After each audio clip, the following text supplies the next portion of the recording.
Бүгін мисвак турасында, мисвактан кандай пайдалары бар. Жана сүйүктүү пайгамбар саллаллаху алейхи вассалам хадисинде бул мисвактын пайдалары эмне деген. Айша радыйаллаху анха риваят кылат, сүйүктүү пайгамбар саллаллаху алейхи вассалам айтты: "Ас-сиваку матхаратун лил фами ва мардатун лир робби." Мисвак оозду тазалоого жана Аллах тааланын ыраазычылыгына себеп деп айткан. Жана окумуштууларды изилдеп, германиялык окумуштуулардын бири өзү белгилүү журналдарда арабтардын дарактын тамырынан оозду тазалап, тагыраак айтканда жыгач менен оозду тазалап жаткандыгы туурасындагы азыркы доорго чейин ушинтип тазалап келгендиги туурасында айтат. Анан жанакы окумуштууну өтө таң калтырат. Арабтар өтө жетишкен мамлекет болгон болсо, эмне себептен азыркы доорго чейин алар дарактын тамыры менен алар ооздорун тазалашат деген суроо аны ойлондурбой койбойт.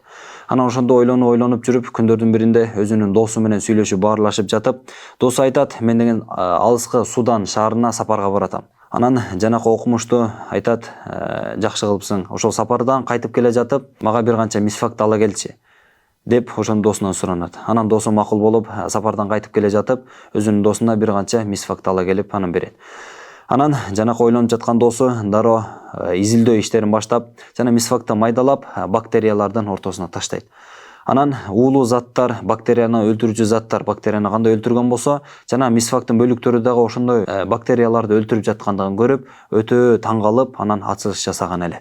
Ошол мисвактын пайдалары өтө көп негизинен. Аны сүйүктүү пайгамбар саллаллаху алейхи вассалам бул үммөткө 14 кылым мурда эле көргөзүп таштап кеткен. Ошону окумуштуулар азыр изилдеп жаткан учурлары. Мисвактын пайдалары өтө көп. Ошол пайдаларынын кээ бирлери ооздун жытын жагымдуу кылат, жана ошондой эле тиштин мүлкүн бекемдейт. Адамдын какырыгын кетирет, ошондой эле көздүн көрүүсүн да жакшы кылат. Ашказандагы тамак сиңирүүнү жакшыртат, жана үндүн дагы тунук чыгуусун эң жакшы сапатка алып келет.